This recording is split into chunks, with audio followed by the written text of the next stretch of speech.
Hayırlı cumalar herkese diyerek tekrardan vaktiniz hayırlı olsun. Asıl konu programına ingiden hoş geldiniz. Bir milletin kimliğini tanımak istesen kültürüne bakacaksan.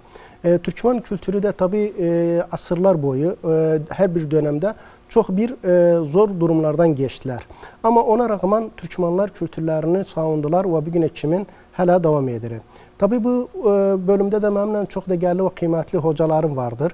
Benimle Sayın İbrahim Ağa, araştırmacı ve aynı vakitte de medyacı. Çok hoş geldiniz İbrahim Bey, bizim programımıza şeref verdiniz bize. Hoş bulduk efendim. Sağ olasınız. Teşekkür ederim. Allah razı olsun sizden. Aynı vakitte çok değerli ve kıymetli misafirimiz ve yük hocamız Ustad Sayın Necat Kevser, tarihçi. Siz de çok hoş geldiniz, programımıza şeref verdiniz Sayın Necat Bey. Sağ olun, teşekkür ederim. Başarılar dilerim size. Allah razı olsun, çok teşekkür ederiz.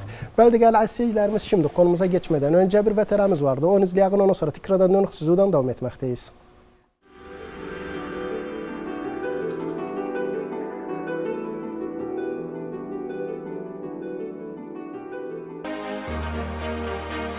Türkmen Kültür Hareketi özellikle Kerkük, Erbil ve Musul şehirlerinde 18. ve 19. yüzyıllarda gelişti. Bu dönemde edebiyat ve şiir Türkmen kimliğinin gelişmesinde önemli bir rol oynadı.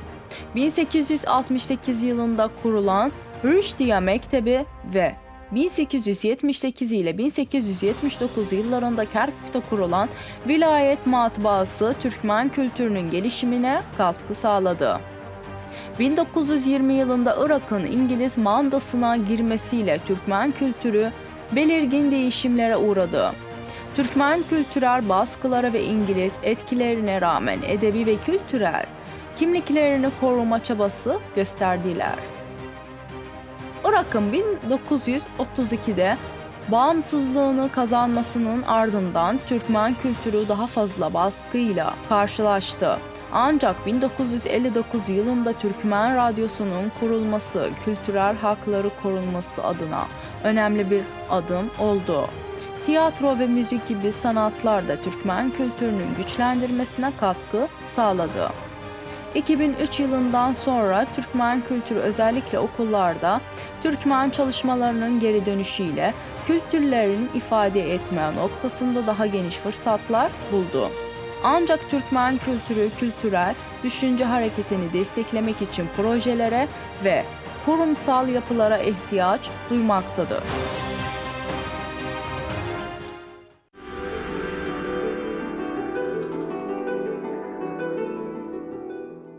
Bəli, seyircilerimiz tekrardan döndük sizden. Tabii izlediğiniz gibi VTR'de dergediler Türkmen hareket kültürüne ve ne baskınlara da uğradı her bir dönemlerde. Şimdi geçerik Sayın İbrahim Bey'den. Sayın İbrahim Bey, bizim bildiğimiz gibi 18. asırdan 19. asırda Türkmen kültürleri biraz daha üskek bir seviyedeydi. Acaba neden o dönemlerde üskek bir seviyedeydi? Ondan sonra daha bu hakkı elde edebilmediler. Efendim, her şeyden önce ekranları başında bizleri izleyen sayın seyircilere selam hürmetlerimi bildiririm. Sağ olasınız. Bana da bu programda fırsat verdiğiniz için size de ayrıyeten teşekkür etmeyi bir borç bilirim. Sağ olasınız. O tabii bize bir şeref verdiniz, katıldığınız programımızı zenginleştirdiniz. Biz sizden teşekkür ederiz. Lütfunuzdur. Bu soruya direkt olarak cevap vermeden önce konuyu biraz açıklığa kavuşturmak isterim. Müsaade buyurursanız. Bəli, buyurun. Bilindiği gibi tarihin en muazzam imparatorluğu Osmanlı İmparatorluğu'dur.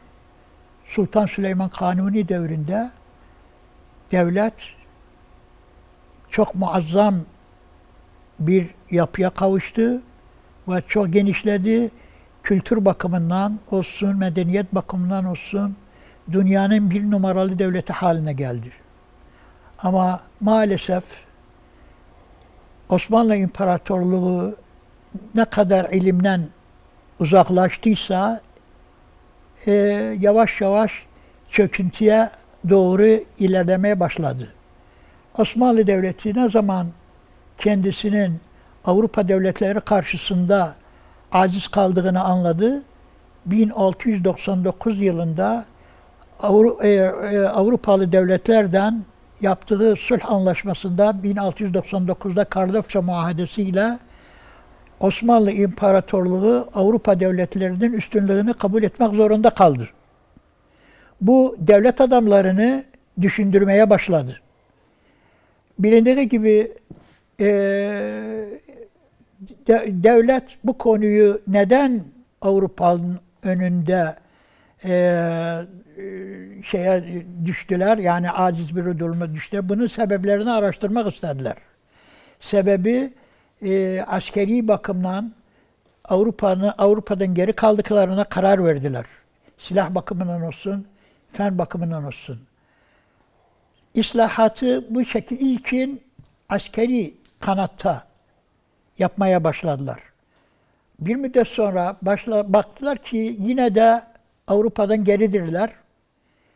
Bunun sebeplerini araştırdılar ve bir kanaate vardılar ki devlet idaresini modern asaslara göre tanzim etmek icap eder. Yani bu sefer tanzimat devri başladı. Yani islahat devri. Doğru. Hocam burada affedersiniz, yani sadece askeri ve fendegardaydılar ama yani ekonomide bir düşkünlükleri olmadı, iktisadi etkisi de olmadı Osmanlı. Efendim çöküş bir nahiyede başlasa, bir konuda bir yerde başlasa o çöküş bütün sahalara intikal eder. Bütün başka şeylere, konulara intikal eder. Doğru. Çöküş aslında sadece askeri konularda değildi. Devletin bütün idaresinde çöküş başlamıştı. Doğru. Hatta 18. asır şairlerinden birisi şöyle bir şiirde bulunur. Diri heves etme ilmi hendeseye, sonra salır seni vesveseye. Devletin idaresi cahil insanların eline düşünce, kötü idareye başlayınca çöküş başladı. Halbuki Osmanlı Devleti 400 yıl elime dayandığı için, elimle, kabiliyetli insanlarla idare edildiği için dünyanın bir numaralı devleti, cihangir bir devleti haline gelmişti. Ne kadar elimden iraklaşınca o kadar çöküşe doğru gitmeye başladılar. Efendim bu sefer devlet karar verdi. Bütün devletin yönetiminde islahatı gidilsin. Bu eğitim de bunların içindedir.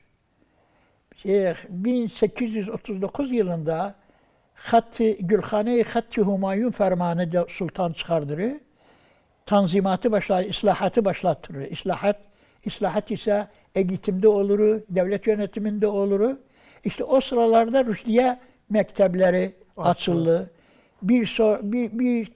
Birçok ilmi kuruluşlar kuruldu. Bu Rüşdiye Mektebi'nin kuruluşuyla efendime diyeyim devlette bir canlılık başları. Doğru. Ve millet de bu Rüşdiye mekteplerine çocuklarını koymayı arzu ediyorlar. Neden arzu ediyorlar? Rüşdiye'yi bitiren askeri okullara girer. Askeri okullara girdiği takdirde parlak bir subay olur, memur olur, milletten rağbet gördü.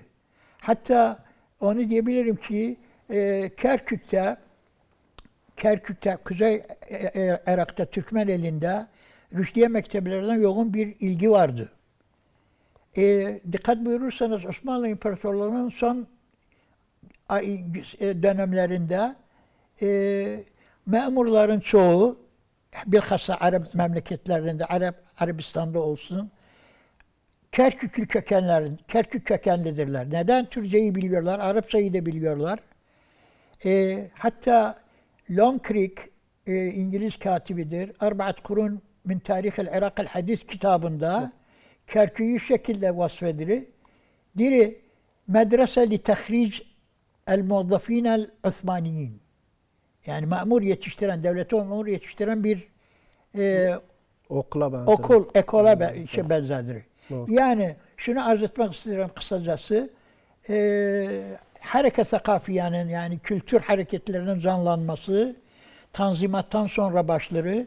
Bu Tanzimat edebiyata sirayet edilir, eğitime sirayet edilir, devlet idaresine sirayet edilir. Devlette bir canlılık vücuda geldi. İşte fikri harekat da edebiyatta da Batı'yı taklit etmeye başladı devlet. Bu husus Kerkük'te de Kerkük ediblerine de sirayetidir bu husus. Kültür ve fikir harekatı Kerkük, Musul, Erbil'de başları.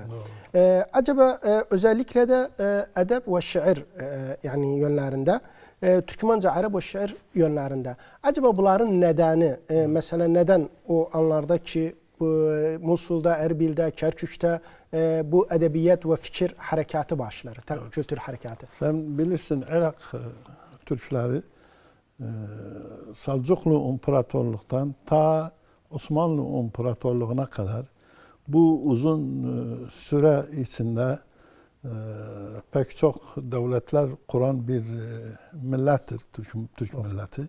Irak'ta özellikle. Bu uzun süre içinde çok zengin bir milli kültüre sahip olan bir milletti Irak Türkleri. Doğru. Bilirsin o dönemde bugünkü Türk dünyasının en büyük usta şairlerinden biri olan mesela Fuzuli o dönemlerde zuhur etti. Bunun da yanında Nesimiler, diğer şairler.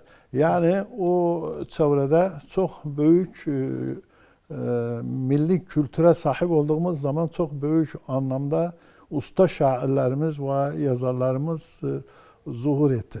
Efendim ondan sonra da geldiğimiz zaman kendi bölgemizde de Osmanlı döneminde rahmetli hocamız Ata Terzibaşı mekanı cennet olsun.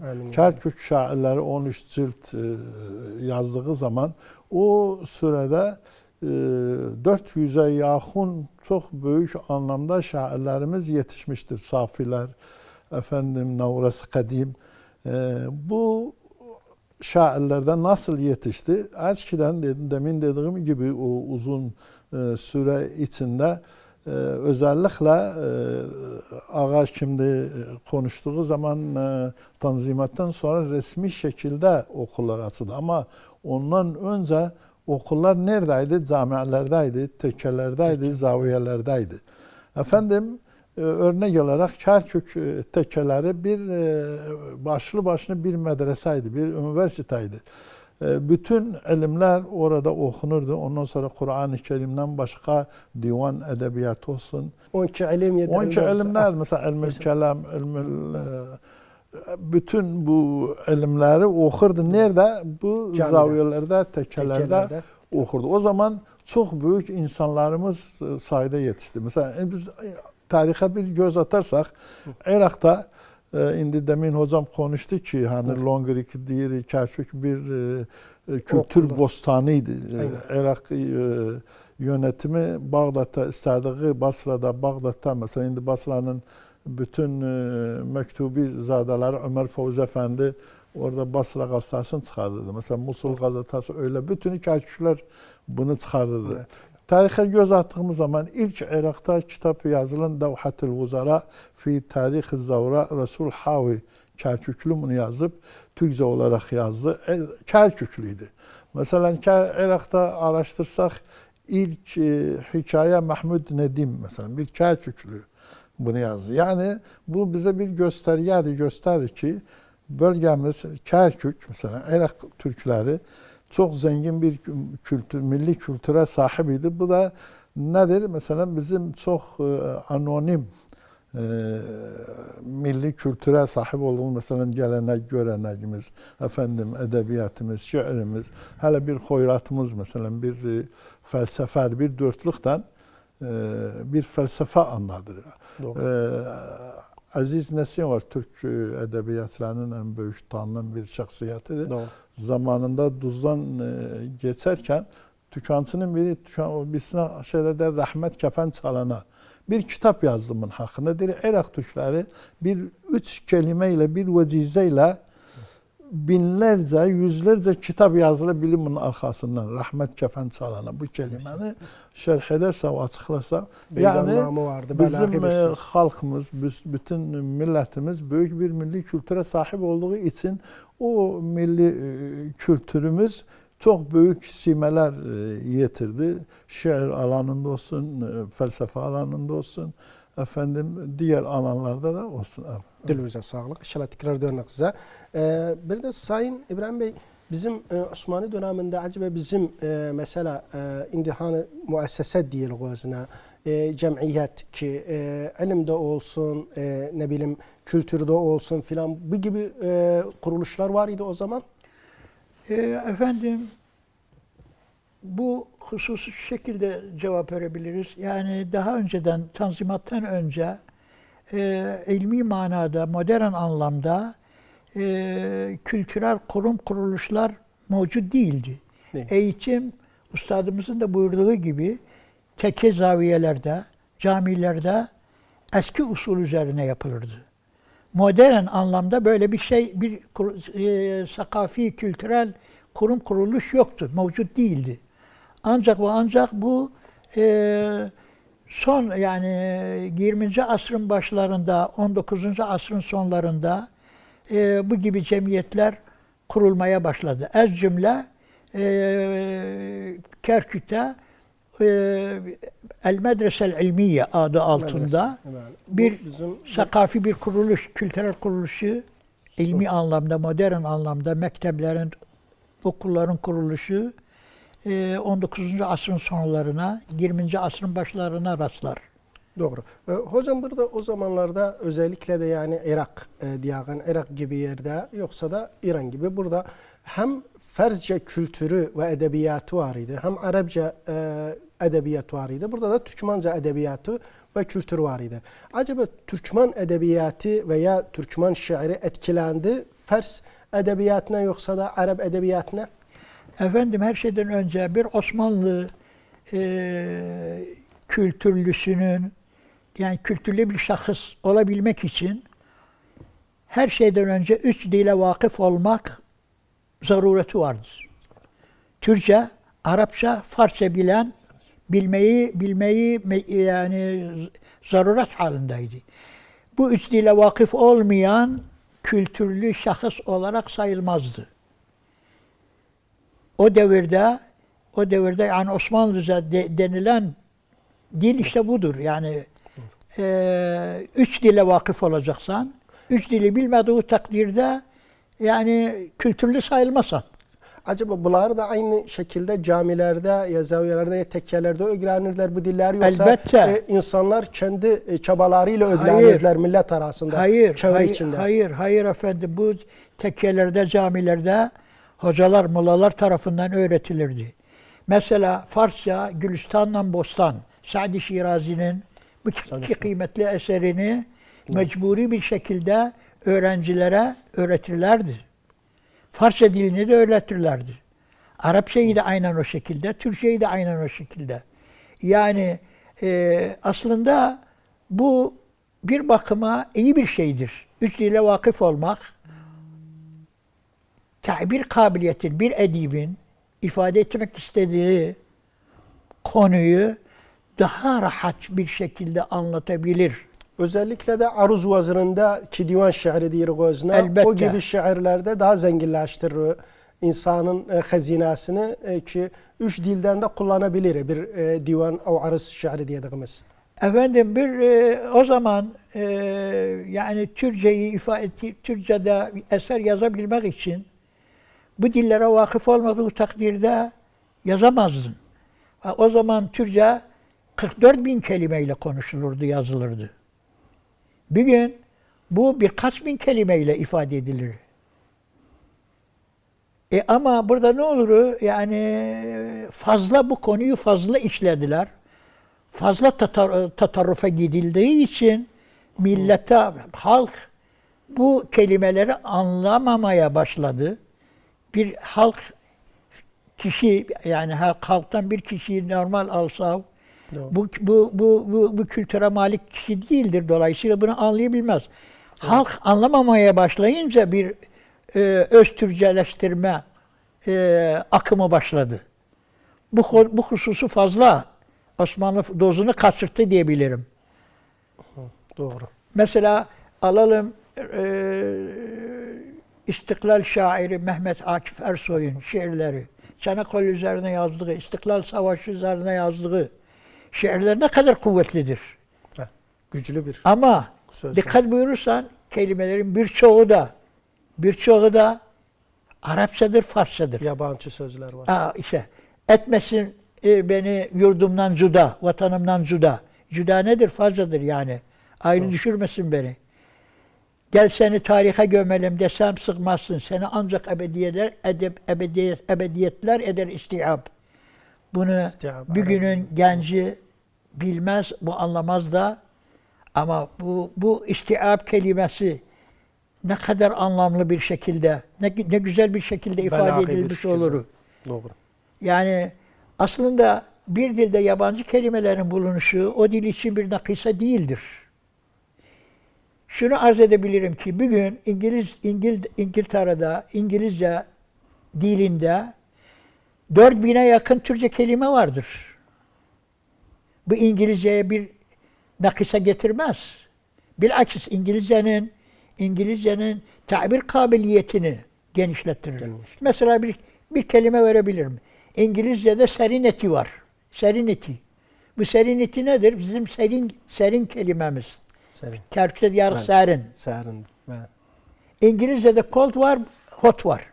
Serin yoktu. Serin yok. Doğru. Bunu mecbur İngiliz bizden alıp Doğru. bir kelime üretip serinity. Yani iyi bir şey ifade eder. Doğru. Soğuk ayrıdır, sıcak ayrıdır değil mi? Bəli. Ama ikisinin arasında bir serinlik Serinlik de var. var. Orta bir durumda. Doğru. Bizden aldıkları kelimelerin birçoğunun kökeni mesela Arapçaya, ama Osmanlı'dan alıp özün. İngilizler o 4000 kelimeyi. Arz etmek istediğim bir dilde yabancı kelimelerin bulunuşu o dil için bir noksanlık değildir, eksiklik değildir. Bilakis ifade kabiliyetini daha zenginleştiren bir konudur. Ama bu hususta fazla ileriye de gitmemek lazımdır. Durup dururken Türkçe kelimeyi bir kenara atıp yerine yabancı kelime kullanmak, bu da doğru değildir.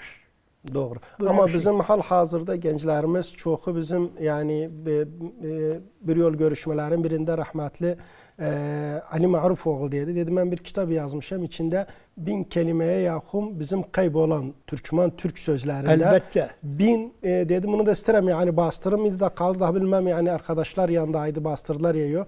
Dedi bizim eskiden 1000 Türkmen kelimesinin yerine başka yabancı sözler kullanılır. Ama maalesef bizim asıl Türkmenca'da vardı.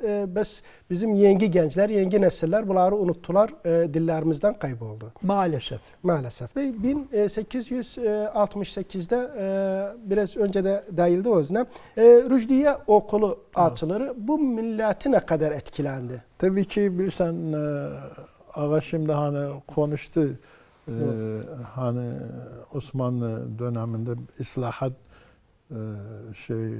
hatta Devrimi. Hamayon başladıktan sonra bütün önceden İstanbul'da Rüşdiye açıldı. İşte. Ondan sonra Musul, bilsen Kerkük Osmanlı döneminde Irak 3 vilayetten teşkil olurdu. Aynen. Bağdat, Basra vilayeti, Musul vilayeti. Kerkük bir sancak olarak Musul Musul'a vilayetiye bağlıydı. Doğru. Efendim bir ferman geldi, 2 Rüşdiye Musul vilayetinde açılsın. O zaman da büyük Türk şairi Süleyman Nazif Efendi Musul valisiydi. Kerkük'ünde milletvekili meclisi meb'usunda Ali Kırdar Efendi meclisi meb'usuna, yani Kerkük Millet Meclisi'nin temsilcisiydi meclisi meb'usunda. Çok dostuydu. Validen rica eder bu Rüşdiye biri Musul'da açılsın, diğeri Kerkük'te. Adam muvaffakat eder. Hemen bu mektep Rüşdiye Kerkük'te açılır. Rüşdiye de iptidaiden sonra gelen bir marhaladır. Evet. Efendim Kerkük'ün Rüşdiyesi mülkiyeydi. Mülkiye nedir? Rüşdiye 2 türdü. Bir mülkiye-i askeriye var. Mülkiye-i medeniye, mülkiye askeriye. Askeriye Süleymaniye'de açıldı. Kerkük'ün Rüşdiyesi mülkiyeydi. Yani medeni muvazzaf çıkar. Bu da iptidaiden sonra, 6'dan sonra, yani bugünün anlamıyla mutavassıta Ortaokul. Ama ben talim kitabında bunu inceledim, açıkladım. Programı çok zengin, çok mükemmel yani bir şekilde. Yani Rüşdiye'ni bitiren tam tekmil bir muvazzaf olabilir. Yani bütün bilgileri alıp bütün bilgileri al dediğim gibi yani hatta hani indi konuştuk o zaman mesela Fars dili, Türk dili ve Arap dili bu üç dil zengin bölgenin en zengin dili. Her üçünün de bütün kavaidini, bütün inşasını elde eden bir talebe olurdu. Hocam bu Kerkük'te harda açıldı bu zaman? Yani Kerkük'ün Rüşdiyesi Atlas Caddesi'nin başında bir polis vardı. Merkezi Sicin özü ilanıydı. Ora önceden Rüşdiye sonra Sına'a mektabı oldu. Doğru. 1900 son yıllarda 70'te 60'larda onu hani yıktılar. Yeri arasa kaldı. Uzun fetre tecavüz ettiler. Özün araba parkı oldu. Bir gün 2003'ten sonra yine tecavüz elleri geldi. Bir mall yapıldı. O tarihi binanı yıktılar, yazık. Oradaydı Rüşdiye Mektebi. Rüşdiye'den de sonra Sultaniye Mektebi açıldı. Yine de burada biz Allah rahmet eylesin Hacı Ali Bey çok minnettarız kendisine. Çok adam Rüşdiye'ni de ve Sultaniye'ni de aynen kendisi açtırdı. O zaman da devlet dedi biz açarız ama bina yapmayı siz kendiniz millet üstlensin. Hemen gelmekten Hacı Ali Kırdar Bey, ondan sonra Ahmet Bey Neftçizadelerden Abdullah Safi Yakubi, yani bizimki Abdullah Safi'miz var. Bir şair Abdullah Safi Kal'ali. Bir de Yakubi zadelerden Abdülmecid Yakubi'nin Kerkük ilk mutasarrıfların ihtilal döneminde bir de reis belediyeydi, onun kardeşi. Bir lücna kurulur, komisyon kurulur. İşte herkese haline adamlar 50 lira altın verdi, adamlar 10 lira verdi, adamlar 5 kuruş verdi. Millet bütünü hatta 2-3 mühendis adını unuttum şimdi burada söyleyeyim. Onlar da üstlerini hendese bu binanı yaparlar. O bina neredeydi? Bina da bugün aynen Atlas Caddesi'nin arkasında Sumut Sinaası var idi. Şimdi hala o bina. Orada eski binası yapıldı rahmetli Ustad Atay'ın evinin karşısı. O Sultaniye Mektebi'ydi. Uzun bir fetre. Ondan sonra İngilizler döneminde Maarif müdürlüğü oldu. Maarif müdürlükten de sonra son yıllarda Garbiye Mutavassıtası oldu. Ondan sonra işte sen Türk eserlerini yok etmek için, Kerkük'ün Türk özelliğini silmek için bu binayı yıktılar. Yıktılar yerine bu dediğim Sınaat Sumud binası yapıldı. Hemen Atlas Caddesi'nin arkası 2. sokaktadır. Hastakhane ile Atlas Caddesi'nin arasında bu okullarda Rüşdiye'de ve aynı zamanda Sultaniye Mektebi'nde pek çok insanlarımız yetişti. Sonra orada ders verenler bu Abdülkadir Hatip Efendi, Kasım Efendi, diğer Kerküklü hocalarımız çok mükemmel. Hatta Hüsnü Hat dersi de var. Yani oradan talebe çıkan bir hattat da olurdu. Tam bir mükemmel edebiyatçı olurdu. Yani o zaman okulu bitenler mesela inşa yazmak mesela inşa. Onun için bu mekteplerin Rüşdiye'den ve Sultaniye'nin devri çok büyüktü. Kerkük'te Bağdat'tan önce açıldı Rüşdiye ve aynı zamanda da Sultaniye. Bunda da şeyin emeği çok büyüktü. Demin dediğim ki Hacı Ali Kırdar Efendi ki Meclis-i Mebusa'nda Kerkük temsilcisiydi. Evet. Doğru. Dilinize sağlık. İnşallah tekrar dönerize. Sayın İbrahim Bey, bir de Kerkük'te 1878-1879'da bir basın, bir matbaa açıldı burada. Acaba bu kültüre vilayet basın böyle bilsem adındaydı. Bunun ne kadar rolü oldu milletin içinde ve kültüre ne kadar destek oldu ki kültürümüzü daha zenginleştirmekte? Evet efendim.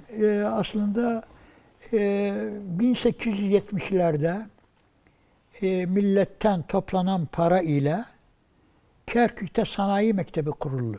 Sanayi. Bu Nafiz Paşa devrinde kuruldu. Doğru. Nafiz Paşa yani o sıralarda işte Nafiz Paşa devrinde de halk tarafından bu köprü yapıldı şey usulüyle. Yani imece usulü yani Taş köprü. taş köprü yapıldı. Birçok yenilikler getirdi Nafiz Paşa.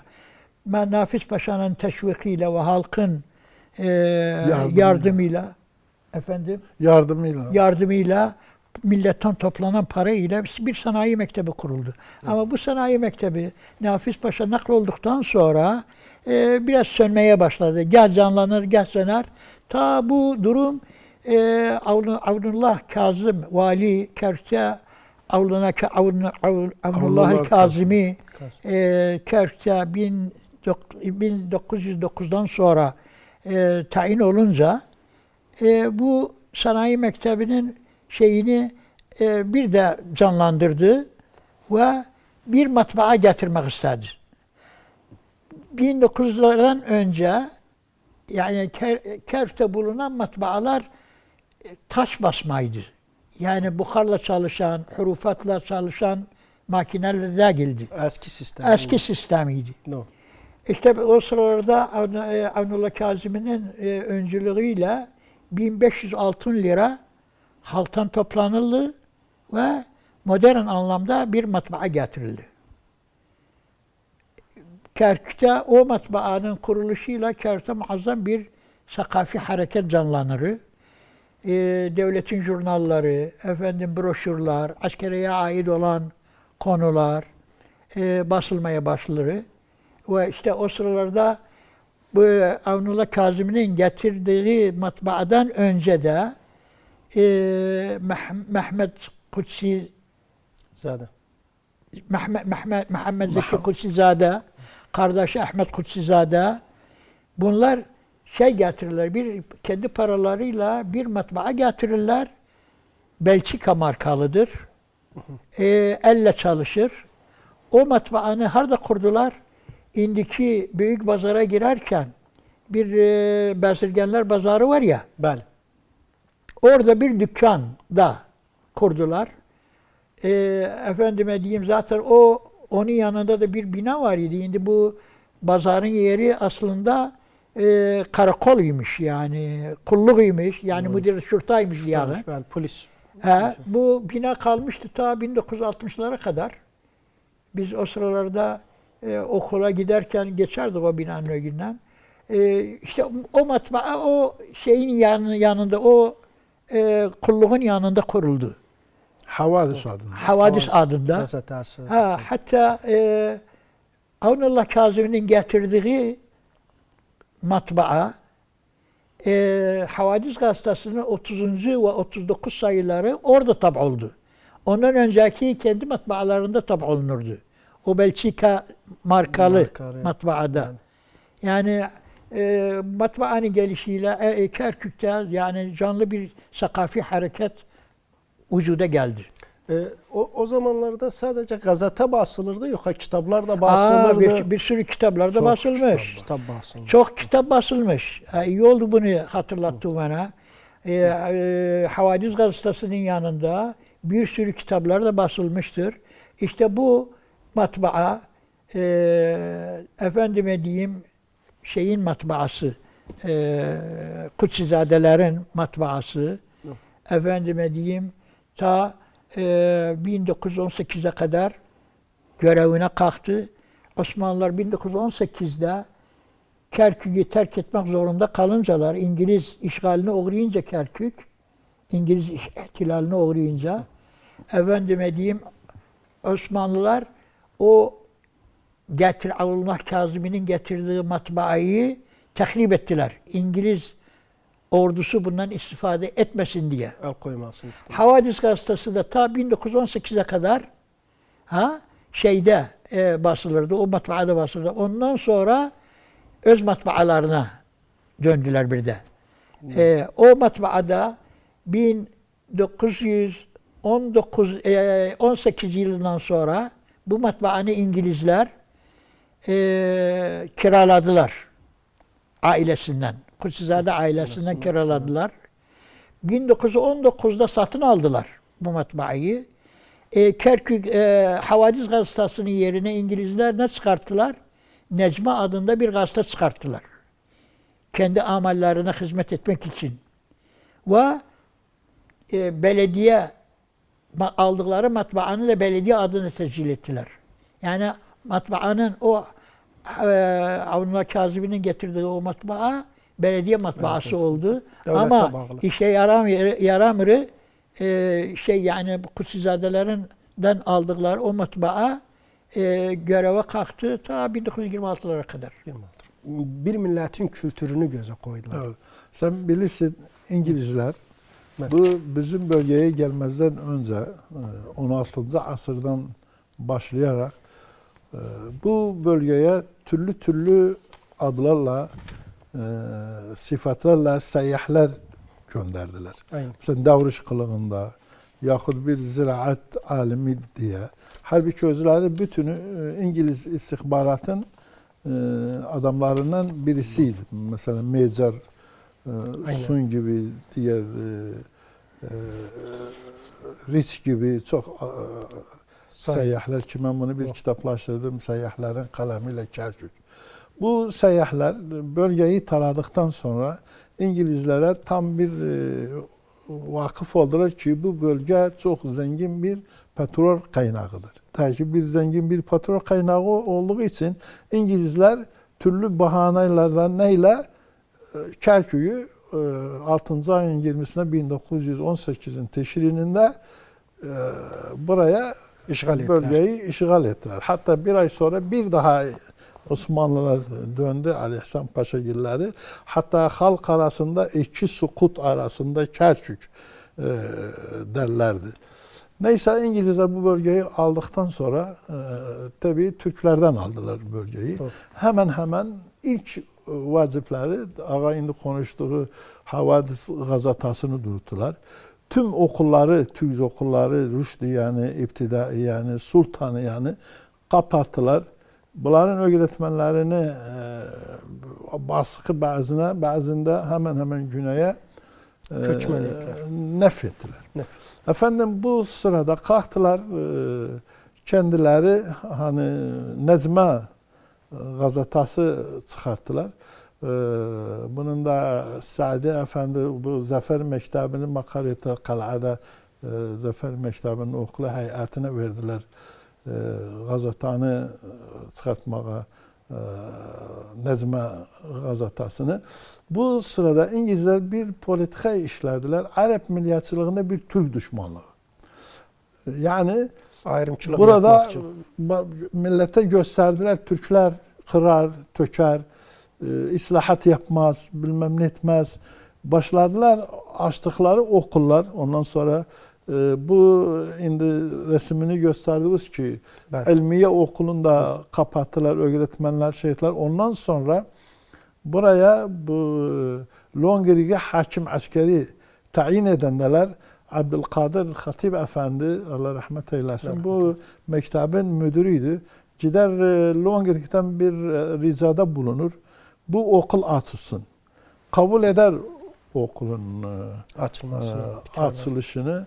Ama şartlarla çok baskı altında. Demin dediğim gibi bütün okullarımızı kapıyından sonra ondan sonra kendi açtığı okulları da parayla yaptı. Osmanlı Devleti sırasında okullara giden talebe bedava, beleş idi. Hatta mebitini mesela köyden gelip diğer yerlerden gelip mebitidi, yemeğiydi falandı.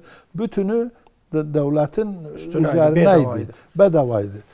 Okulları açtığı zaman ben bunu talim kitabında çok detaylı açıkladım. Parayla ettikleri zaman o zaman millet de yoksul, o kadar parası yoktu ki mesela. Sonra ağır bir para, 40 rupiye, o zaman 40 rupiye de ağır bir paraydı. Bir amele mesela 2 ana, 3 ana alır günlük işler zamanı. 40 rupiyanı nereden versin bir uşağı talebe yesin? Çox aksaklık oldu orada. Yani okumak, mektebe gitmek falan olmak burada çok aksadı İngilizler dönemde. Dediğim gibi Türk kültürünü, Türk varlığını yok etmek için bu politikaları işledi. Halbuki bugün Irak'ın bütün eserine baksam, ben bir kitap yazdım. El-Ma'alimul Hazariye'l Türkmen fil Irak. Irak'ın tüm tarihi eserlerin bugün araştır, bütünü Türk eseridir. Demin dediğim gibi Selçuklu İmparatorluğundan 1055 yılından 1900 yani 1000 yıl içinde Basra'dan tut ta Zaho'ya kadar köprüler olsun, okullar olsun. Bütün mesela Bağdat'ın en büyük okullardan birisi, sonra üniversite oldu mesela hukuk mektabını açan, merkeziye mektabını açan, sultaniyeleri açan bütün Osmanlı Türkler idi. Bunları hepsinin... Hatta dini mazarlıklarda. Bütün salam olsun imamların ravzaları, bütünü Türkmen eserleridir, Türk eseridir. Sultanların bütün bir günde tarihi düştüren şairler Türkçe bütünü belgelerle mevcuttur. Minarası, ondan sonra altınudur, halısıdır falan, bunları bütünü sultanlar hediye şeklinde sunarlardı. Bu yerlere hizmetler çok büyüdü. İngilizler bunları ne etti? Irak'ta açtığı mekteplerde, ondan sonra Varil adında bir tane Bağdat'ta eğitim sorumlusu koydum. Bunun yanında da Melik Feysal'ı kavandalar Suriye'den. İlk evvel Fransızlar kabul etmedi. Suriyeliler, Fransa Kral Feysal'ı ilk evvel Suriye'de şey ettiler. Suriyeliler kabul etmedi dedi. Bu Suriyeli'de yani Arabistan'dan gelip burada Melik kabul etmediler.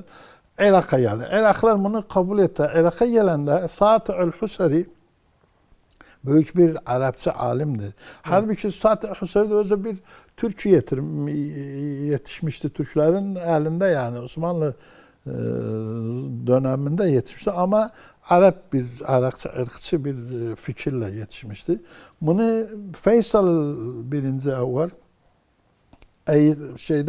Maarif Bakanlığında vekil etti özünü. O Avaril'den kalktılar bu Sa'd-ül Husari Mısır'ı, Suriyeli, ondan sonra Filistin'i ırkçılarını getirdi. Bağdat'ta mekteplerimiz program yazdılar. Yani Menahicil Dirasiye. Menahicil Dirasiye'de işte demin dediğim gibi bu gibi gösteriler Türkler bina yapmaz, ziraat etmez, bes harp eder, bilmem ne der. Millet içinde düştürsün özlerin. O zaman işte tedennüyet oldu, taahhuriyet oldu. Mesela okulları parayla etti. Baba. Doğru. Burada çok aksadı okul müstevaları, şeyleri. Burada da en büyük darbe Türkmen kültürüne vurdu. Tabii ki Türkmen, o da hedefi neydi kardeş? Evet. Türkmen varlığını zaten o politika bugüne kadar üzerimize yürür. Bak doğru. Bize ilk destur yazanda nüsbemizi Türkmenleri %2 gösterdi. Halbuki o zaman çok yoğun bir Türk varlığı vardı. Mesela Bağdat'ta Karaoğullulardı, bilmem Bayat aşiretidir falan. Çok büyük bir Türk şeyler vardı. Hatta nüfusu vardı. Çok büyük bir nüfusu vardı. Bunları hepsini yok etmeye, yok göstermeye başladı. %2 bizi gösterdi. Ondan sonra hiçbir yönetimde bizi şey almadı. Burada gelek İngilizler bu tavrı bize aldılar. Aynen bunun yanında da Melik Feysal'ı getirdiği zaman 1921 yılında 23.8'de tetüvit şey oldu kışlada Bağdat'ta Feysal'ı ki Melik kabul etsinler, beyat etsinler. Kerküklüler, Kerkük mebusları bunu kabul etmedi. Hatta istifta varakasının, beyat varakasının kağıtlarını forumlarını Kerkük'e bile giritmediler. Kerküklüler reddettiler. Irak'ta tek olarak Türkler Feysal'ı istemediler. İstemedikleri zaman hedef alındılar. Hükümet tarafından da hedef aldı. Yani İngilizlere karşı duran Türkler, hatta İngilizlere mesela 1920'lerde hani Savrat İşin diyorlar. Doğru. Onun ilk çekirdeği Telafer Türklerinden şey oldu. 3 Hüzeyran'da Ataş ilk olarak savaş başladı. Halbuki Arap bölgesi Rumeysa'da 20 Hüzeyran'da başladı. Onun için İngilizler var gücleriyle Türk varlığını yok etmeye Irak'ta başladılar. Bunun yanında da ikinci koşul geldi. Feysal'ın düşmanlığı.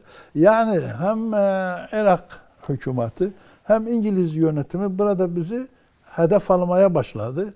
Başladılar mesela okullarımızı kapattılar. Öğretmenlerimizi diğer şeylere naklettiler. Gazetelerimizi. Ondan sonra gazetelerimizi hemen duruttular. Gazeteler bütünü durdu. Bunun yanında mesela biz de girmedik.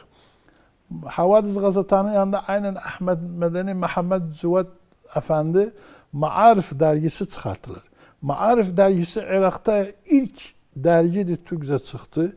Hala Irak'ta dergi yok idi. Maarif dergisi çıktı. Böyle bilsem hocam gazetede de resimli ilk gazete özüydü resimli. Tabii ki ilk gazete Havadiz gazeteleri resimli Irak'ta.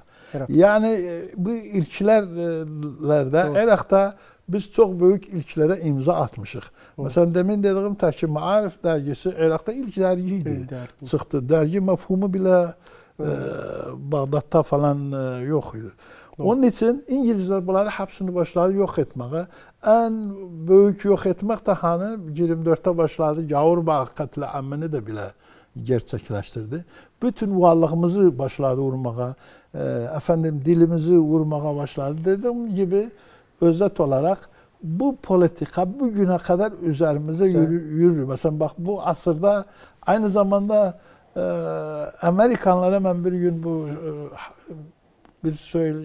görüşmede konusunda söyledim. Özleri de aynen bizi %2 göz. Acaba dedim 100 yıl içinde bu millet hiçbir nüsbe atmadı yüze uç olsun.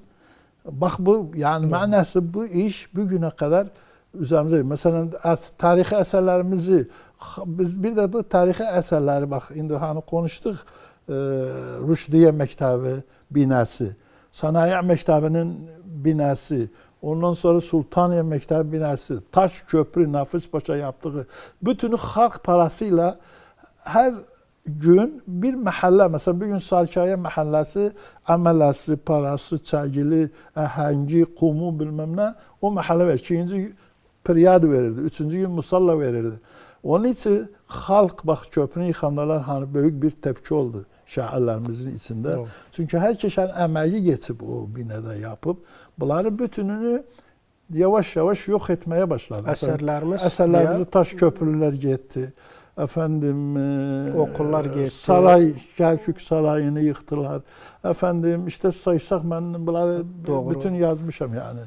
Öyle işte İngilizlerin bize Türk düşmanlığı, Türk varlığını hedef alması neticesi olarak bu hale bizi bıraktı. Dilimize sağlık. Ama buna karşı demin dediğim gibi Türk milleti, Kerkük Türklerinin Selçuklulardan Osmanlılara kadar binin içinde kaldırdığı milli kültürün zenginliği bugüne kadar Allah'a şükür ne dilini, ne varlığını, ne edebiyatını kaybetmedi ve edemez. Azərbaycanlılara Azəri dillər, Türk demirlər. Şişəndəçinə Şişəni dillər. Nə bilim buradakılara Türkman dillər, Türkiyədəçinə Türk dillər. Hər birisinə bir təsmiyə verirlər. Hətta ərqlarından, asıl olduğu türklərindən qoparsılar. Sən Türkmansan, sən Azərisən, sən filansan ki bir millət deyə qalmasın. Acaba bunun nedeni neydi? Bu fikirle başladılar işgaldan sonra Irak'ı bu gibi kültür değişmeye, ayrımcılık yapmaya millet arasında. Yani siz Türk değil, siz Türkmensiz, bu İngiliz oyunudu. Ta 1923'lerden ortaya atılan İngilizlerin bir projesidir. Sadece buyurduğunuz Azerbaycan, İran, bilmem şurada burada olanları, mesela komünistler, İttihat Sovyeti, Sovyetler Birliği kurulduktan sonra Türkistan'daki Türk halkını siz parçalara ayırdı. Siz Kazaksınız, siz Çeçensiniz, siz Azerisiniz vesaire vesaire. Her birisi içine bir ayrı alfabe kurdu. Hatta Türk Birliği ortadan kalkmış olsun. Aynı milletten olan iki insan birbirini anlayabilmesin. Bu bizde bunu İngilizler 23'ten bu yana kullandılar. Ama Irak devleti kurulduktan sonra bütün resmi yazışmalarda Türkmen kelimesi geçmez. Türk geçer. Atrakil Irak. Atrakil Irak Geçir. diye geçer. Ne zaman bizi Türkmen ettiler? 1958 inkılabından sonra 1 Şubat 1959'da Türkmence bölümü diye bir Bağdat Radyosu'nda bir bölüm açıldı. O bölümü de açan, burada yeri gelmişken işaret edeyim. Abdülezel el-Mufti, el-Akid-i Rukun, Kurmay Yarbay, Abdülezel el-Mufti, Abdülkerim Kasım'ın yani inkılap komutanının çok yakın dostuydu. İkna edebildi Abdülkerim'i, Türkçe bir radyo açılsın. Abdülkerim Kasım da dedi, siz Türkmen değilsiniz, siz Türk değilsiniz, Türkmensiniz. Ve o radyonun açılışında El-Kısm-ı Türkmani adını verdirdi. O tarihten itibaren Türk kelimesi kalktı ve yerine Türkmen-el-Irak koyuldu. Doğru. Burada da arkadaşlar bu fotoğrafı da çekseler. Bu Orada resmi de açıklasa. orada el-Neccarun el-Atrak. El-Atrak diye geçiyor. El-Atrak yazılır. Bu 1958'de inkılap yapıldıktan sonra Kerkük'ten muhtelif heyetler inkılabı yapan komutanları tebrik etmek için Bağdat'a gittiler. Abdülkerim Kasım'a desteklerini bildirdiler. İşte bu pankart o zaman kaldırılıp evet. Abdülkerim Kasım yanına gittikleri zaman çekildi bu Hocam, fotoğraf. burada da Yani bu fotoğraf Ağustos 1958'de çekilmiş. 58'de. Burada hocam bir noktaya da değinmek isterim. Biz burada diyende biz Türk'ük. Hemen fikirlerine gelirler. Ha öyleyse gidin siz öyleyse Türkiye'lisiniz. Siz ora bağlısınız filan. Bir böyle şey yoktu. Yani ben bunu bütün seyircilere istirham anladım. Irak Arabı var, Mısır Arabı var, Küveyt Arabı vardı. Türkiye Türk'ü vardı. Azerbaycan'da Türk vardı. Irak'ta Türk vardı. Suriye'de Türk vardı. Herkesin asıl milletinden Türk vardı. Yani yok biz başka bir yerlerden gelmişik. Bunun üzerine takiben hala Alparslan Anadolu'yu açmazdan önce biz burada Irak Türklüğünün varlığı vardı. Mesela daha doğrusu ondan da Emeviler döneminde de vardı ama en yoğun olarak mesela Abbasiler döneminde ilk olarak Abu Cafer Mansur, mesela Hammadil Türki, Mübarekil Türki bunun yanında ondan sonra daha yoğun olarak Mu'tasam Türkleri kullandı. Yani bir zengin Oğuzlar buraya akın ederken en fazla Artoğlu'nun ki kaim bi emrillah ki Tuğrul Bey'i davet etti bu vehillerden kendisini kurtar etmek için. Tuğrul Bey gelende Selçukluların sultanı Bağdat'a girişinde yoğun bir Oğuz Türkleri, tabi Oğuz Türkleri Arap tarihçileri onlara aynı zamanda Türkmen itlak ederler. O zaman Irak'ta çok yoğun bir Irak Türkleri vardı. Hatta bugün Türklüğün en büyük dil kaynağı olan Divan-ı Lugat-ı Türk, Mahmud Kaşgarlı yazdığı zaman Bağdat'ta halifeye hediye etti özünü. Bizim sayın Hidayet dersi vardır, şair diye. Dedim ben bir gün İran'daydım. Dedi orada birileri böyle rastıma geldi. Şoför beni çağırdı. Dedim bunun dilinden anlamıram. Sen Türksendir dedim. Ha dedim ben de Türk'üm. Bes bunun dilinden anlamıram. Bu ne istirge bir anna bahardandı. Dedi hemen gittim konuştum özünden çıktı. Sinnanıydı. Çin'den gelmişti. Uygur Türk'üdü. Dedi ben anladım dilinden. Anlattım özünde. Dedim bu konsoluyaya istirge etsin. Çin konsoluyasını yapar. Daha dirmene zor ettiler o aile dedi gel sen de bizimle yardımcı ol bize. Dedim bindim özleriyle gittim.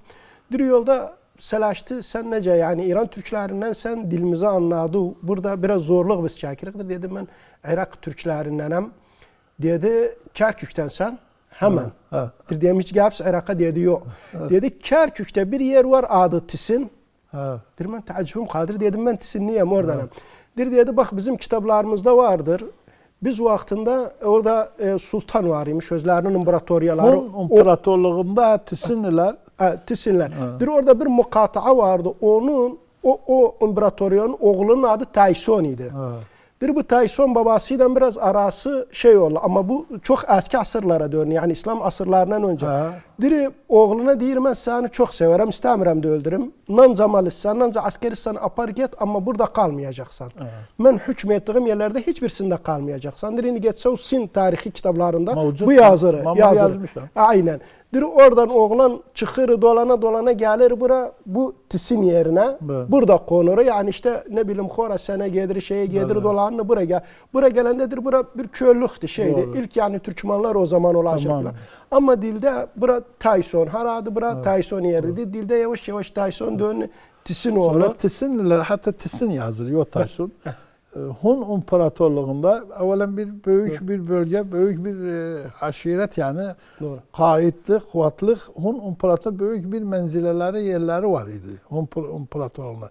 Yani tabii Hun imparator Göktürklerden önce yani milletten 500-600 yıl önce kuruldu Hun imparatorluğu. Hatta Atilla da en son büyük Avrupa'yı fethetti Hunlardan idi. Ve Tisinliler orada büyük bir aşiret kabile, aynen indi bizim Tisinlilerin melamahını asav bile tam o Tisinlilerin melahahindendir yani baksav. O hani bize bazı araştırmalar yanlış olarak Tisin değiller. Bu 9'an rakam hiçbir alakası yok. Alakası yoktu. Bu sonradan yani eski dönemde bu geçen dediğimiz zaman gene Arapçılık yani Türk varlığını yok etmek mevzuunda hatta Tisin'in yerleri, ben bir kitabım var, Irak'ta Türkçe yer adları. Tisin'in yer adlarını araştırsam, öz görsem, güzel Türkçe yer adları vardır Tisin'in. Aynen mahallelerinde Dehlebaşı'dı, Taptıran'dı, şeydi, hepsi yani. Sonra efendim Tisinlilerin göreneklerini, adet, takalitlerini mesela araştırsam, şey etsem, bütünü Türk kültüründe mevcuttur geçmekte. Yani bir takibim vardır. Eğer müsaade buyurursanız. Meşhur Avusturyalı muarrih Hamar. Nemse dediğimiz Avusturya.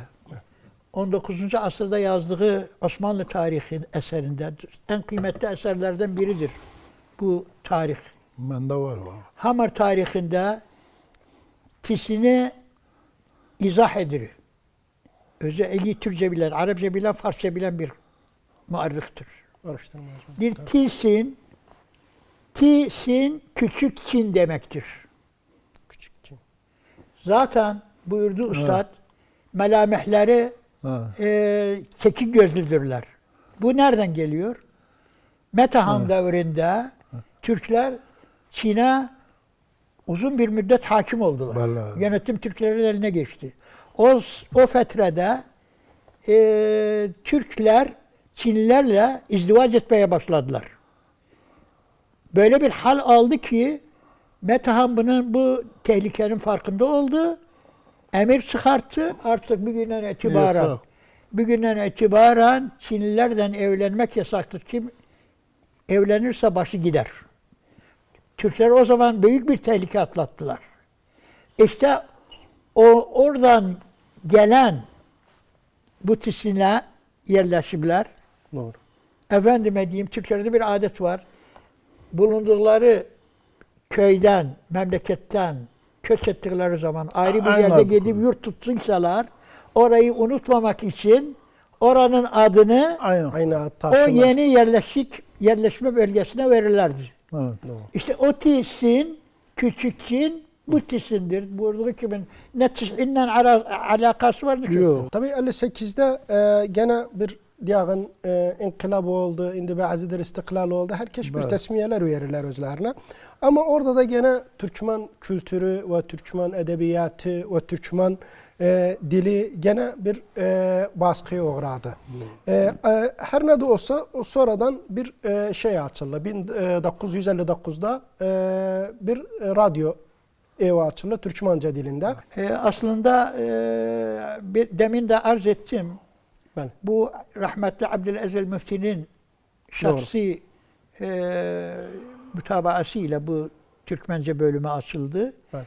Bizi yani o komünistleri razı etmek anlamında da Abdülkerim bunu kullandı. Evet. Bize dedi artık siz Türk değilsiniz, Türkmence diye. Ama bu Türkmence radyosunun gayri mübaşir bir şekilde bize faydası dokundu. Gayri mübaşir bir şey. Gayri mübaşir bir. Evvela Irak Türkmenlerinin arasında birbirliği sağladı. İstekler programı var idi. Tilafer'den Mendeli'ye kadar her gün dinlerdik. Doğru. Mektuplar gelirdi. Bir Türkmen birliğini ortaya attı. Bizi Anadolu'ya, İran Azerbaycan'ına, Sovyetler Birliği Azerbaycan'ına, Suriye'ye, daha başka yerlere sesimizi duyurabildi. No. Folklorumuza hizmet etti. Folklorumuza çok hizmet etti. Yeni eski şarkılarımız, türkülerimiz, bestelerimiz kayıt altına tepe alındı ve bunların birçokunu eski bestelerimizi ihya etti. Bizim bestekarlar, sanatçılar gidip Bağdat Radyosu'nda kaydederdiler şarkılarımızı, türkülerimizi, bestelerimizi. Yani çok faydası oldu. Aynı zamanda da tabii devletin sesini duyurmak için ve devlete bağlılığımızı pekiştirmek için de kuruldu ama bize faydası umduklarından çok daha fazla oldu diyebilirim. Doğru. Dilinize sağlık. Sayın Necat Bey, 1970'te Türkmen okul, Türkmence okul hakları verildi. Evet. Orada da aynı Türkmen geçiri, Türkçe geçmeri. Evet. Türkmen dilinde okullarda açıldı. Evet. Acaba onun nedeni neydi, hedefi neydi, amacı neydi o okula açılmaktan? Acaba Türkmenlerin haklarını vermeydi yoksa bir başka siyasi amaç var bir idi? siyasi anlamla mesela bazı gözler Kerkük'ü o tarihte talep edirler memle. Kerkük sözü da ki Kerkük bir ayrı bir toplum var. Onların da Türkmen toplumu. 1970'in Ocak ayının 24'ünde bize kavmi bir hak olarak, kültürel bir hak olarak tanındı, verildi. Tabii o hakları araştırsak çok güzel şeyler var içinde. Önce de okullarımız mesela diyor tüderres el-lugal Türkmeni fil medaris ellezî ekseriyeten minel Türkmen. Yani manası ilzamiydi. O zaman ben yeni öğretmen olmuştum. Lüzneler kurulurdu. Gelirdi mesela bir mektebe sırayla durulurdu. Mesela 3 sıra diğer Türkmenler böyle dursun, Arap böyle dursun, Kürt bu yanda dursun. Sayarlardı. Mesela talebeler durduğu Naksı kavmiyedendi. Mesela Türkmen çok derdi bu mektep Türkmen mektebidir. Rasen güzel mekteplerimiz kuruldu. Güzel adlarla beraber. Ama rejim bu hakları bize hüsnü niyetle vermedi. Siyasi bir amaçla verdiği için hemen bir yıl sonrası türlü bahanelerle elimizden almaya başladı. Hani bazı öz yanlısılarına arize yazdırırdı, biz istemirik bunu bilmem nedir. Halbuki böyle değildi. Bunu kapattığı gün Büyük Kerkük'te bir ilk olarak devrik nizamın üzerine izrab olan karşısında dur diyen Türkmenler oldu Kerkük'te. Bir büyük izrab oldu. Yalnız mektepler değildi. Bütün pazarlar da kapandı. İş yerlerimiz kapandı. Bütün halk greve düştü. Hani bir rahmetli Hüseyin Musa, hani Tembel Abbas adıyla bir şehit verdik. Ha baba. Yüzlerce öğretmenlerimiz, yüzlerce talebelerimiz o tarihte baskına şey oldu, emniyette atıldı, bilmem ne oldu. Onun için o hak, o türlü hak bize verildiği zaman ama çok güzel noktalar vardı içinde. Mesela onun içinde mekteplerden başka, mesela edebiyatçılarımız bir gazeta ve bir dergi çıkartmaya. Ondan sonra bir müdüriyet açıldı. Kültür müdüriyeti. O kültür müdüriyeti uzun sürdü. Maalesef 2003'ten sonra ona yine de bu yeni nizam demirəm, bu İngiliz politikası devam edir. Ha baba. O hakkı vermez. O hakkı bize vermediler. Yani hiçbir anlamı da yok idi ki o müdüriyeti kapattılar günümüze kadar. Irak Türkmen Cebhesi'nden ve diğer taraflardan çok talep oldu. Bunu talep ettiler. Vazaret Kültür Bakanlığı'na. Kültür Bakanlığı attı parlamentoya. Parlamento Başbakanlığa. Günümüze kadar o hakkı bizim elimizden aldılar maalesef. Yani bir günde baksak bizim haklarımızdan ki anayasada geçir Türkmen'in kültür hakları. Evet. Ama bir günde baksak bir uydu vardı, bir de Türkmence okulları Doğru. vardı. Ha. Sadece bu ikisi vardı. Ama kültürel en diyek temeli olan kültür hakkımız ki Kültür Bakanlığı'na bağlı bir müdüriyet diye o hala bir güne kimin İşte demin dedim tabii onu elimizden aldılar. Sonra günümüze yani bir mucib bir şey de yoktu mesela. Ya bakın neden yani bu? Sonra bu milli bir haktı. Bir millete verildiği Aynen. zaman Yani herhangi bir Birleşik Devletler Cumhuriyeti Müttehide'dir. Orada da Irak Irak kurulanda da evet, diğer bütün hakları milletin veririm. milletin gene Irak imza attı mesela bunu Usbatul Umam'a bile girdiği zaman, üye olduğu zaman ki tabi Irak Arap devletlerinde birinci devlet Giritler var. O da Giritliler ne İngilizler bunları 1930 muahedesini, neft muahedesini imza atsınlar. Perdeler arkasında ittifak olundu ki biz sizi müstakil eder. Adı müstakiliydi yani o geldiler Irak'a istiklal verdiler. Ama Usbatul Umam'a girdiği zaman Usbatul Umam milli haktan ki bütün Kürdüne, Türkmenine resmi bir surata dilini, milli haklarını verilsin. Yine de tezahül ettim bunu hükümet. Bundan sonra da 1932'de Kanun-u Lugat çıktı. Kanun-u Lugat diyor tudarras el-lugal Türkiye fil manatık allati yetkunuha el-atrak el-Irak. Yani o zaman bize Türk haleti. Yani ağayın bunu izah etti 58'lerden beri 9'dan sonra bunu daha terimi değiştiler falan ettiler.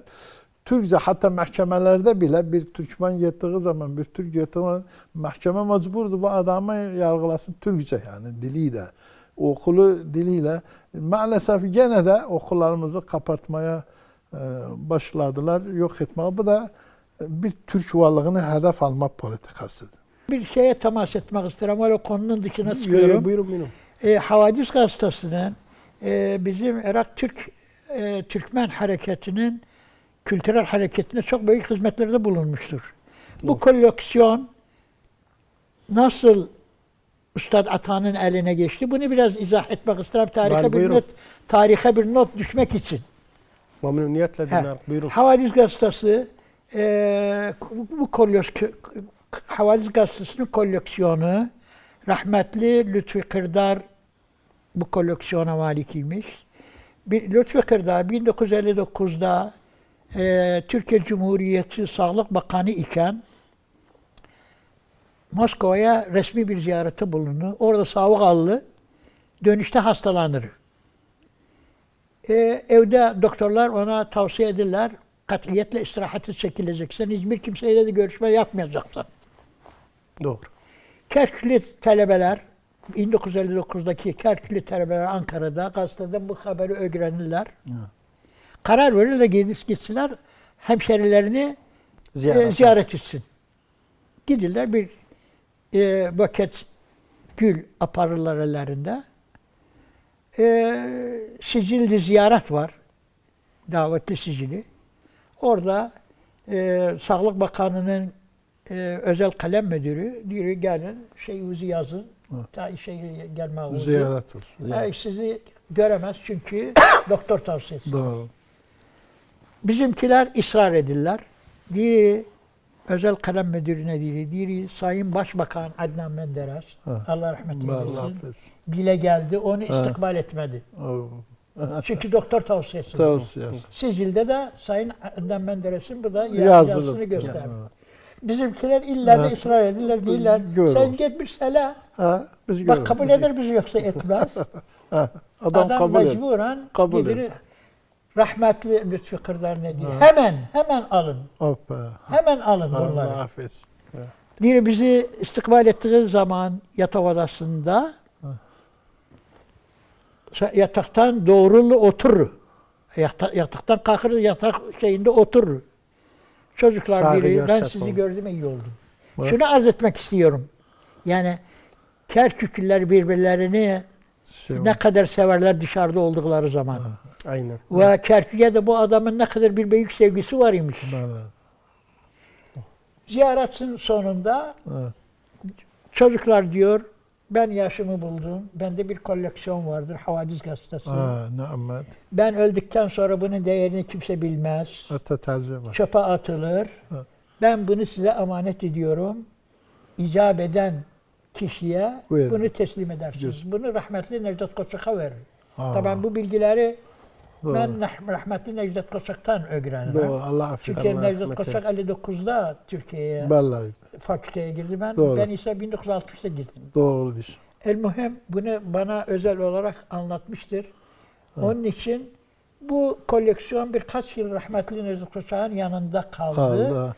Kaldıktan sonra rahmetli Hatta tercih var. Ata Terzi başı abimize Ha. hediyede bulundu.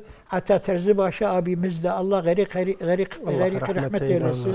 Gani rahmet eylesin her ikisini de. Her üçünü de. Allah rahmet eylesin. Her üçünü de Allah rahmet eylesin. Bunun üzerine araştırmalar yaptı ve o koleksiyon hala Durma. yani kendi koleksiyonu rahmetli Ata abimizin koleksiyonunda mevcuttur. Bunu yani bir tarihi bir bilgi olarak Onların ben de taradım. Kerkük min havadis Kerkük kitabı yazdım. ne güzel. Bakın ne kadar Ellerinize faydası sağlık. olmuş. Hocam burada da bizim hani eski harfler, yeni harfler vardı. Ve bu okulları o zamanlarda kapattıkları için bugün yani çok bizim edebiyatçılarımızı, şairlerimizi eleştirirler. Bakırsan aynı kelimeni herkes bir şekilde yazır resmi Bu çok diye. yanlıştı kardeşim. Bak, Çünkü bizim maalesef ondan sonra kurslarımız da olmadı. Doğru. O okullar da kapandı. Evet. Bizim yeni mesela harfler bizim okullarda sadece yeni harflerde Evet. fakültede bas vardı eski harfler. Doğru. Ve burada da bizim bir eski harflerle yazmak yani kaybettik özünü maalesef. Çünkü her şair aynı kelimeni baksan bu ayrı bir şekilde resmi yazıyor, yanlış. bu eski bir resim. bak bunu ben açıklayayım Selçuk kardeş. Bilmiyorum. Önceden bu eski yazı bizim Türkçeyi tam ifade etmiyor. Etmiyor. Yani hele Türkiye'den önce yani kabul olmayanın önce mesela Azerbaycan'da kabul oldu. kabul yani. oldu yeni Bu harfler. yeni harf. Nedir? Türk dünyası bunu eskiden demin tarihte dediğim zaman bütün o Arap harfleri Türk Harfler dünyası kullanıldı, kullanırdı. evet. Ha baba. Bütün alimler, dilçiler, memleketler tam ifade etmirdi o Sesli şeyi. harfler Evet, özellikle. önceden Azerbaycan'da işte ondan sonra dil inkılabı oldu hani Atatürk 1924'ten sonra yeni Türkçe. Ama biz Irak Türkleri olarak hani 1918'den ayrıldığımız zaman Türk Dünya Osmanlı İmparatorluğu'na eski Türkçe kabul oldu. Bize hak verdikleri zaman bizim büyüklerimiz, ağa beylerimiz başta Reşit Kazım Efendi, Abdülkadir Süleyman Efendi, daha doğrusu Irak Türkmen ocağının bütün grupları, büyüklerimiz ama çok direndiler, çok başvurdular. Irak hükümeti o yeni Türkçeyi bize kabul ettirmedi. Ha baba. Hatta bir şey hak ettim sadece. Bizim ağa beyimiz Reşit Kazım Efendi Allah affetsin bizim Allah büyüğümüz rahmet idi. eylesin hocam. O adam çok mefkure bir filosof, bir mefkure sahibiydi. Biz o zaman gençler bunlardan feyz alırdık. Yani oxun böyle tavlı domla oynama onu. Doğru. Bir gün böyle saat 10'da gittim Habib Sevimli'nin Mecidiye caddesinde bir kütüphanası vardı. Kitaplara bakımına gelip ne gidip sade Türkçe kitap satardı Habib Sevimli. Ağa Bili. Doğru. Girdim salam verdim baktım Reşit Kazım Efendi ile Habib Efendi tavla oynuyor. Hocam dedim sen değilsen tavlı falan oynamaun. Dedi görüp hükkâme asrı munharif sıdku salametten çekildik izzetu ikbaliyle babi hükümetten. Bu Namık Kemal'in bir büyük şeydi. Dedi dün gün sabahtan Kültür Bakanı ile Bağdat'ta boğuştum. Tartıştım. İmzaladı emri mekteplerimizin emri eski Türkçe olsun. Böyle yıprandım. Geldim dedim Habib anlattım. Habib dedim bizi yok ettiler. Dilimizi zayıf düştürdüler. Ha, bir politika kullandılar, kabul etmediler. Bu ta vezirin emri, dün böyle emir verdi. Git bir tavla getir, çekildim izzat-ı ikbaliyle babi hükümetten tavla oynarım. Onun için oğlum dedi. Tavla kaherim büyüktü. O eski Türkçe'ye geldiğimiz zaman bizim dilimizi ifade etmediği için bize bunu şey ettiler. 2003'ten sonra Allah'ın bir nimetiydi. Bize kabul ettik. Şimdi gene ben bu mahfilden sizi vasavuzla başarılar dilerim sizlere. Ha baba, biz var gücümüzle gene sonra çok asantı da bu yeni Türkçeyi şeydi. Ha baba, gene biz bunu kabul edek. O eski Türkçeyi unudak artık. Bu eski Türkçe kalın mesela şeylerde, mesela bir araştırma, bir çalışma yapmakta bilmem ne. Tarihçiler yanında, bir bilgiysen bilesen, kaynakları aktaranda. Kaynak aktaranda onu var. Sonra bizler biliriz. Çünkü biz Arapça okuduğumuz zaman o harflere vakıfız. Ama ayrı imleyden de onun da bir büyük kuralı var. Osmanlıcanın başlı başına bir kuralı var. Bir sağır kafı var. Nuni kafı var. Ha? Bunu bir yazar bilmesi gerek. Yani öz başına olmaz yapmacık bir imleyden. Bu çok yanlıştı. Çok büyük bir hareket, çok yanlıştı. Yani hatta o dil kalksa dili olsa ona küfreder. Desem beni bozdu. Yani o dilin de Osmanlıcanın başlı başına bir kuralı var, bir kaidesi var, bir gramarı var. Gere ona da hakim olasan, mükemmel yazasan. Yani her şekilde mesela ben dediği gibi görürüm yani arkadaşlar yazdığı zaman çok yanlıştı. Çok yanlıştı. Yani kabul da olunmaz yani.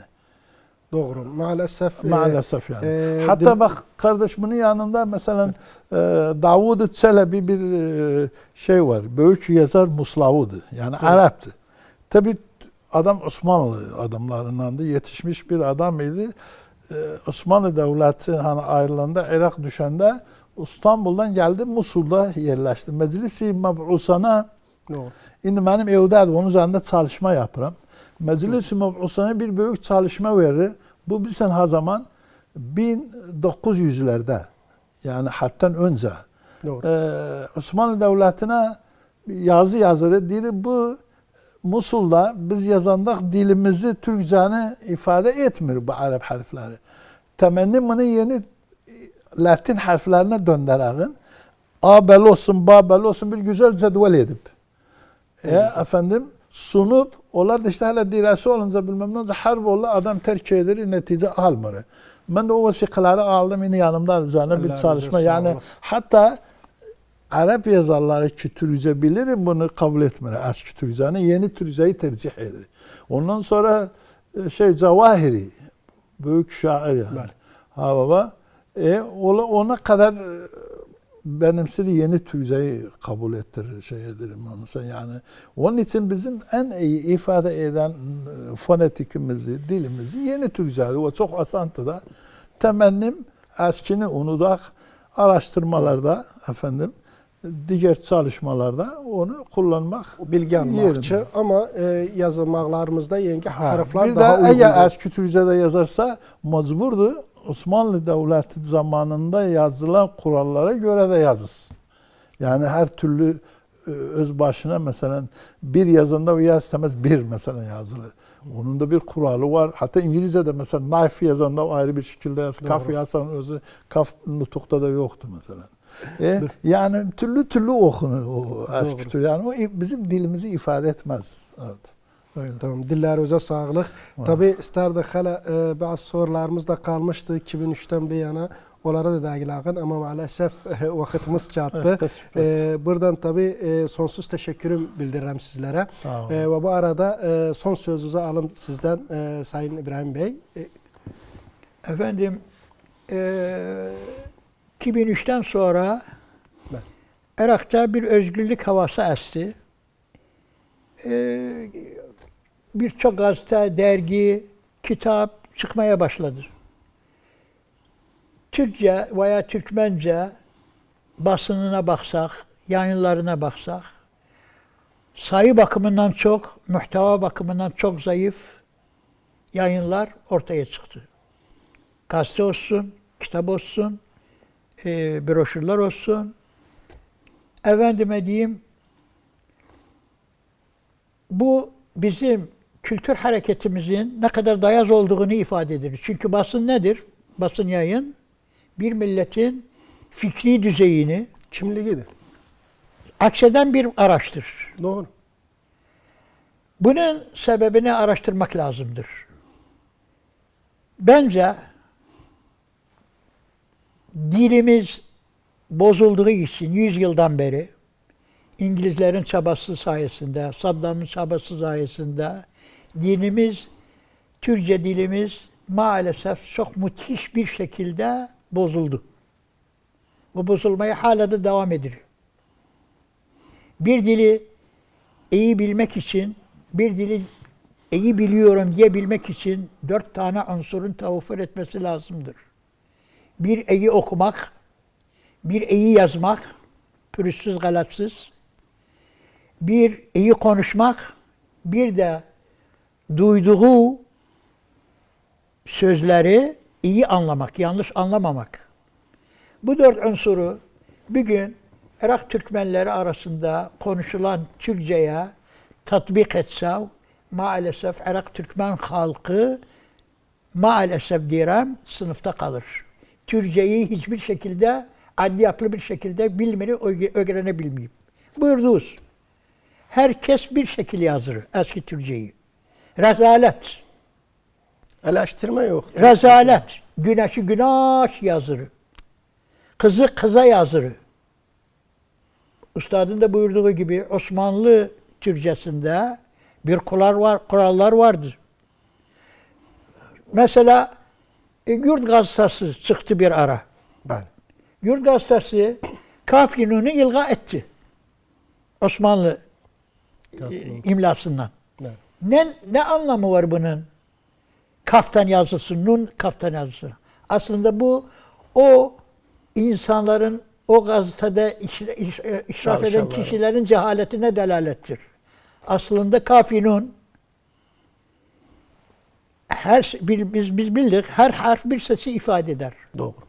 Kafinun iki sesi ifade eder. Onun için iddigam olur. Son, aslında son nerede? Song'du. Nunla kafın iddigamıdır. Bunu normal nunla ayırabilmek için Osmanlıca'da 3 tane nokta koyulup ayırmak için. Sonra ben şimdi hala eski Türkçe'yi yazandam. Kafinunla sonranı yazarım. Sonra kafinunla yazarım. Osmanlı imlasında da bir kural vardı. Bu kurallar ortadan hepsi kalktı. Maalesef. Yeni Türkçe'ye gelince yani ben bir gün diyelim okullarımızda yeni Türkçe çocuklarımız öğrenmeye başladı. Bunlar hariç geriye kalan toplumumuzun büyük ekseriyeti Türkçeyi çok berbat bir şekilde konuşuyor. Çok berbat bir şekilde yazır. Bunun büyük bir yanı daha vardır. Bilindiği gibi her dil bir fikrin ifadesi vesilesidir. Dili bozuk olan fikrini doğru bir şekilde ifade edebilmez, düşüncesini ifade edebilmez. Bu bir ortaya teşavvuş fikri getirir. Biz Irak Türkleri olarak, Türkmenleri olarak Türk dünyasının edebiyatında parlak bir yere malikiz. Sadece Türk dünyasında değil ve innema bütün dünya edebiyatında parlak bir yere malikiz. Irak Türkmenleri olarak, Türkler olarak. Üstadın da buyurduğu gibi ilk kamus dünya tarihinde kimin tarafından yazılıp? Kaşgarlı Mahmud tarafından yazılıp, Bağdat'ta Bağdat'ta halifeye hediye edilip. Hallacı Mansur, dünyanın ileri gelen düşünürlerinden birisidir. Talebesi Nesimil Bagdadi. Bunların Türkçesi, fikirleri ne kadar parlak. Fuzuli ne kadar parlak. Fuzuli, Muhammed Mucib el-Mısri adında büyük bir düşünür var, katip var Mısırlı. Fuzuli el-Bagdadi hakkında bir eser yazmış, 800 küsur safha. O eserinde nedir? Biri 19. asır müsteşriklerinden Profesör Doktor Jebb, İngiliz. Bu profesörün ifade ettiğine göre bir makalesinde, diri dünyada, beşer tarihinde, bütün dünyada beşer tarihinde Fuzuli'nin yazdığı gazeliyat gibi güzel gazeliyat hiçbir dilde, hiçbir devirde yazılmamıştır. Güzel. Dünya tarihinde, edebiyat tarihinde bizim yerlerimiz parlaktır. Eyyid Fuzuli Bağdadi kimdir? Beyatlıdır, Türktür, Türkmendir. Türkmen ağzıyla da şiirler yazmıştır. Diliye değil, ağzıyla. Aynen. Biz onların torunlarıyız. Sağ olun. Nevresi Kadim. Ne kadar muazzam bir şairdir. Kerküklüdür. 1762 senesinde Bursa'da vefat etmiştir. Dev edebiyata dev isimler biz yetiştirmişiz. Büyük şairler yetiştirmişiz. Çok yazıktır ki bir gün şair diye kerte geçinen kişiler dörtlük yazırlar, horyat yazırlar, onu da berbat edirler. Eski horyatlarımızdan yeni horyatlarımızı mukayese ettiğimiz zaman Yerden gökçe fark var. yerden gökçe fark var. Eski tarz usulüyle yazılmamıştır. Çok dayaz, fikirsiz yapıtlarla karşı karşıya gelir. Bu Türkmen halkının mazisine leke düşürmeye yani bir vesile olur bence. Yani ister biz dilimizi doğru bir şekilde öğrenelim, doğru bir şekilde öğrenmediğimiz için teşekkür fikrimiz, hani sen bütün soruları da hareket sakafiyet Türkmeniye üzerine, bunu Aynen. Türkmen kültürel hareket Hareketler üzerine güzel. sorular soruyorsun. Bu sorunun temelinde dil bozukluğu vardır. Hiçbir fikri harekat doğmaz iyi bir şekilde, yaşamaz iyi bir şekilde eğer o dili de iyi bir şekilde, o dili iyi bir şekilde kavramayıpsa o edip, o şair, o yazar kıymetli eser veremez, dayaz bir şekilde kalır. Demek istediğim bulardır benim. Dilinize sağlık. Tabii çok teşekkür ederiz. Kısa bir sözle sizden Vallahi alak. zengin bir kültüre sahip olduğumuz bir millet olduğumuz için temennim bütün gençlerimiz, yazarlarımız bu telefondan vazgeçsin, okumaya başlasın. Ağa dediği terkip dilimizi, kültürümüzün zenginliğini elde etsin. Teşekkür ederim. Size de başarılar dilerim. Sağ Ki bize olasınız. bu fırsatı tanıtıyoruz. Ve Sağ size olasınız. ve kameramanın arkasında duran mesul askerlere de minnettarız. Allah razı Teşekkür. olsun. Tabii şeref verdiniz bize. Programımızı çok zenginleştirdiniz ve çok önemli bilgilere değindiniz de. Bəli saygıda değerli seyircilerimiz, şimdi maalesef ulaştık bu bölümün de sonuna. Umarım ki gönlünüze göre oldu. Hepsinize Allah'a ısmarladım. Şen ve esen kalın.